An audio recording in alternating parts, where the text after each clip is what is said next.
Hello दोस्तों, तो आज हम करने वाले हैं सोल्डरिंग, ब्रेजिंग और वेल्डिंग के बीच में डिफरेंस।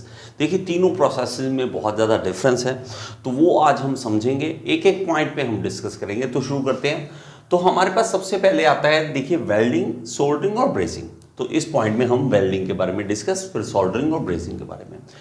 इन तीनों पे अलग अलग वीडियोस मेरी यहाँ पे अवेलेबल हैं यूट्यूब पे, तो मैं ऊपर लिंक दे रहा हूँ। अगर आपको अकेली के लिए वीडियोस देखनी है तो वहाँ पे आप क्लिक करके देख सकते हैं। तो सबसे पहले वेल्डिंग के बारे में, these are the strongest joint that can bear the load. तो ये क्या चीज़ है? वेल्डिंग से जॉइंट बनता है जो स्ट्रॉन्गेस्ट होता है। इनमें से स्ट्रॉन्गेस्ट होता है क्योंकि बड़ी बड़ी बिल्डिंग्स भी बनती हैं, उसमें भी हमें अगर बेयर करना है लोड, तो वहाँ पे भी कोई जॉइंट बनाना तो हम वेल्डिंग करेंगे, सोल्डरिंग, ब्रेजिंग नहीं करेंगे। ठीक है, एक चीज़ याद रखें। तो सबसे ज़्यादा स्ट्रॉन्गेस्ट अगर आपको तीनों में से पूछता है कोई, तो वेल्डिंग है। Soldering, these are the weakest joint of the three. तीनों में से सबसे कम जो इसका जो स्ट्रेंथ है और सबसे ज़्यादा वीक है जो, वो है सोल्डरिंग। सोल्डरिंग बहुत ही आपको इवन पता होगा, जैसे हमने देखा होगा इस फोटो में। देखो यहाँ पे आप देखोगे तो यहाँ पे सोल्डरिंग देखिए, तो ये सोल्डरिंग जो कर रहे हैं वो काफ़ी वीक काम है। तो यहाँ पे ज्वाइंट जो बना है काफ़ी वीक है, इवन आप खींचोगे तो टूट जाएगा। ब्रेजिंग जो ज्वाइंट बनता है वो इन दोनों के बीच का है। वेल्डिंग में सबसे ज़्यादा स्ट्रेंथ, इसमें सबसे कम, और बीच में इसका। तो ब्रेजिंग हमारा, देखो, पाइप वगैरह को ब्रेजिंग करते हैं तो इसके लिए काम आता है। और वेल्डिंग आपको पता है कि जॉइंट्स बहुत ज़्यादा हाई स्ट्रेंथ वाले चाहिए होते हैं, वहाँ पे हम यूज़ करते हैं। सेकंड देखते हैं, the temperature of the desired welding zone is up to 3800 degree centigrade. 3800 degree centigrade तक टेम्परेचर जा सकता है। और इसमें देखिए सोल्डरिंग में temperature required up to 450 degree centigrade. तो 450 डिग्री तक रखना है, उसके ऊपर नहीं जाना। ठीक है। और ब्रेजिंग में क्या है, it may go up to 600 in brazing, even इससे थोड़ा सा हायर भी जाता है। तो इसमें हमारे पास 450 से कम सोल्डरिंग, 450 से ज़्यादा ब्रेजिंग। और ये तो इनका भाई साहब का कहना है कि 3800 डिग्री सेंटीग्रेड तक जा रहा है। इसमें देखिए, the work piece needs to be heated to their melting point to join. अब क्या करना है इसमें, वेल्डिंग और बाकियों में क्या डिफरेंस? वेल्डिंग में जब भी हम ये का प्रोसेस करेंगे वेल्डिंग, तो उसमें हमने क्या करना है, बेस मेटल को पिघला देना है। बेस मेटल को ही पिघला देना है। जो मेटल है हमारे पास जिसको ज्वाइन करना है, उसको इतना गर्म करना है कि वो मेल्टिंग पॉइंट तक आ जाए, वहाँ तक, ताकि वो ज्वाइन हो सके। लेकिन सोल्डरिंग और ब्रेजिंग में क्या है, work piece do not need to be heated. इसमें तो सोल्डरिंग में क्या है, हमने वर्क पीस को हीट ही नहीं करना। ठीक है, समझ रहे हो? वर्क पीस को हाथ ही लगाना, हीट देनी नहीं है, क्योंकि अब मदरबोर्ड है कंप्यूटर का, उसको गर्म करोगे तो वैसे ही खत्म है वो। तो इसको हमने गर्म करना ही नहीं वर्क पीस। लेकिन brazing, the work piece is heated but below the melting point, इसमें हम करते हैं ब्रेजिंग में गर्म। ठीक है, तो इसीलिए कह रहा हूँ मैं, वीडियो मेरी देख लेना ब्रेजिंग पे, आपको सारा समझ आ जाएगा। तो ब्रेजिंग में हम हीटअप करते हैं, पहले उसको मान लो पाइप्स जोड़नी है तो उसको हीटअप करते हैं, लेकिन मेल्टिंग पॉइंट से कम टेम्परेचर रखते हैं।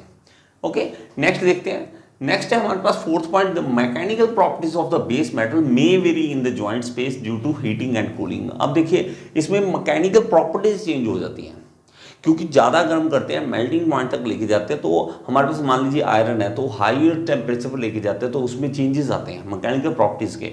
इसमें क्या है हमारे पास, सोल्डरिंग में there is no change in mechanical properties, इसमें कोई चेंज नहीं। सोल्डरिंग वाला ये है। ठीक है, the mechanical properties of the joint may change but it is almost negligible. तो इसमें शायद हल्का फुल्का करता है, लेकिन निग्लिजिबल, हम उसे निगलेक्ट कर सकते हैं ब्रेजिंग में। ओके, तो यहाँ पे वेल्डिंग में नेक्स्ट पॉइंट में, involving heat consumption high level skills are required. तो इसमें हाई स्किल चाहिए। वेल्डिंग कोई आम खेल नहीं है कि हमें एक दिन में ही हम सीख जाएंगे, काफ़ी स्किल रिक्वायर्ड होते हैं इसमें।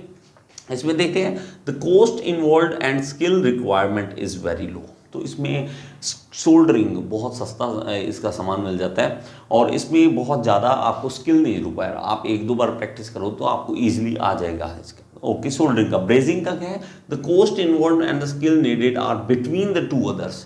तो इसकी कॉस्ट जो है दोनों के बीच का है, इन दोनों के बीच का जो है वो कॉस्ट है, ज़्यादा, बहुत ज़्यादा भी नहीं है कॉस्ट, ठीक है, जैसे वेल्डिंग का तो हमें ट्रांसफार्मर भी है, पूरे सेट चाहिए। अगर आपने वेल्डिंग में गैस वेल्डिंग करनी है उसके लिए कितना कुछ रिक्वायरमेंट है, लेकिन यहाँ पे क्या है बहुत कम, और यहाँ बीच का, तो ब्रेजिंग ऑलमोस्ट बीच का ही चलता है। तो आपको ये याद है, बी से ब्रेजिंग, बी से बीच का, तो ये बीच का ही काम चलेगा। और heat treatment is usually required to eliminate the unwanted effect of the welding. अब अनवांटेड इफेक्ट है, अगर हमारे पास हीट ट्रीटमेंट करनी पड़ती है, इसके ऊपर वेल्डिंग कर ली, जॉइंट बनाया, उसके बाद हमें चाहिए कि इसका बहुत ज़्यादा ये नहीं है कि हार्ड हो गया और वो टूट गया जॉइंट जल्दी, इसलिए हमें हीट ट्रीटमेंट करना पड़ता है। हीट ट्रीटमेंट जैसे एनीलिंग और आप नॉर्मलाइजिंग, ये वाली ट्रीटमेंट की बात कर रहे हैं, उसके बारे में। इसमें क्या है, no heat treatment is required. इसको तो पहले ही हाथ में इसको गर्म तो पास ही नहीं लेके जाना, हीट ट्रीटमेंट क्या करेंगे। इसमें भी यही है, no heat treatment is required. Brazing में भी हमें हीट ट्रीटमेंट की रिक्वायरमेंट। नेक्स्ट पॉइंट देखते हैं, Since it is performed at high temperature, it is not necessary to preheat the workpiece before welding। अभी देखिए वेल्डिंग में उतना ज़्यादा आपने हीट इन्वॉल्व करनी है, बहुत ज़्यादा गर्म करना है, बाद में ही गर्म करना है, तो प्री हीट करने के पहले ही गर्म करने की जरूरत नहीं पड़ती इसमें। सोल्डरिंग में प्री हीटिंग नॉट रिक्वायर्ड, इसमें तो प्री हीट करना ही नहीं है, हमें वर्क पीस को तो हाथ में लगाना है, ऐसा गर्म तो करना ही नहीं है। इसमें क्या है, pre heating is beneficial for forming a solid joint because brazing is done at relatively low temperature. तो हमें ब्रेजिंग फिर से वही मीडियोकर सा हो गया, आ गया, तो हमें प्री हीट करना है, वो तो ये रिक्वायरमेंट तो है ही है। आप अगर वर्क पीस को गर्म नहीं करेंगे तो आपकी ब्रेजिंग नहीं होने वाली, इसलिए आपको प्री हीट इसमें करना ही पड़ता है। इसमें क्या है, हाई कॉस्ट, ये हम पहले भी देख चुके हैं, तो दोबारा हाई कॉस्ट है, इसमें लो कॉस्ट है, इसमें भी लो कॉस्ट है। ओके, इसमें देखो फ्यूम्स, इन तीनों में बहुत ज़्यादा टॉक्सिक फ्यूम्स निकलते हैं जो क्या आपको प्रॉब्लम दे क्रिएट कर सकते हैं, आपके लंग्स को ख़राब कर सकते हैं। तो इसमें तीनों में यही है, तीनों में अलग अलग है। किसी जैसे आपको इसकी सोल्डरिंग बात करें, इसमें तो लेड यूज़ हो रहा है, लेड इवन कैंसर का भी ये कारण बन सकता है। तो हमें ये टॉक्सिक फ्यूम से बचना होता है तीनों में। इवन इसमें तो हमारे पास रेडिएशंस भी होती हैं, हाई, तो रेडिएशन से बचना होता है वेल्डिंग में। तो इसमें नहीं है ऐसा कुछ यहाँ, लेकिन यहाँ रेडिएशन है, यहाँ इतना जरूरत नहीं पड़ती हमें। नेक्स्ट देखते हैं, वेल्डिंग में फिलर मटेरियल इज ऑप्शनल। अब फिलर मटेरियल हमने लगाना है या नहीं लगाना वेल्डिंग में, वो हमारी ऑप्शनल होता है, कहीं पे हम लगाते हैं, कहीं पे नहीं लगाते हैं। ओके, अकॉर्डिंग टू रिक्वायरमेंट हमारे पास होता है। लेकिन हमारे पास जो सोल्डरिंग है, filler material is compulsory. Filler material के बिना आप नहीं कर सकते हैं। जो हम कहते हैं सोल्डर, वो एक्चुअली एक फिलर मटेरियल की तरह हम यूज़ कर रहे हैं।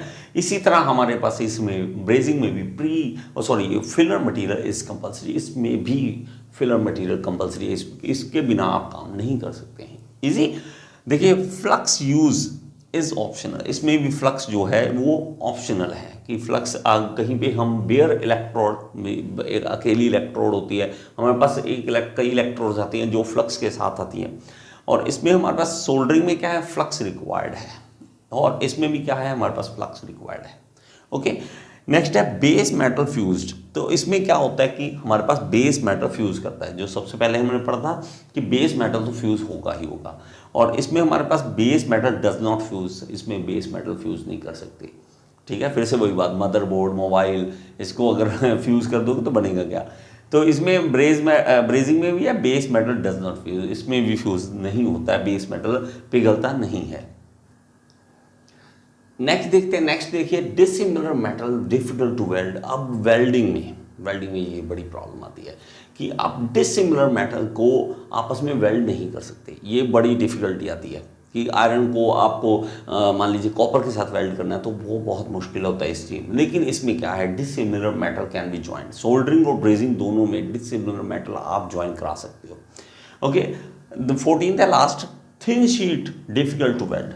तो थिन शीट्स जो हैं आप उसके ऊपर वेल्डिंग नहीं कर सकते, इवन आप उसको हीट दिखाओ तो होल्स होने शुरू हो जाएंगे, वो जो कटना शुरू हो जाएगा। तो थिन शीट्स आप उससे वेल्ड नहीं कर सकते।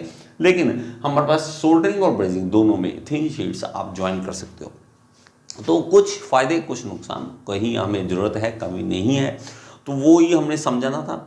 आई होप कि आपको ये चीज़ समझ आएगी। ब्रेजिंग अगर नहीं समझ आई, सोल्डरिंग नहीं समझ आई, लास्ट में आपको थंबनेल दे रहा हूँ, प्लीज़ उस वीडियो को आप एक बार देख लीजिए, आपको मैं 100% गारंटी लेता हूँ आपको समझ आएगा। नेक्स्ट वीडियो में फिर से मिलेंगे और बताइए आपको ये चीज़ समझ आई या नहीं आई। Thank you so much.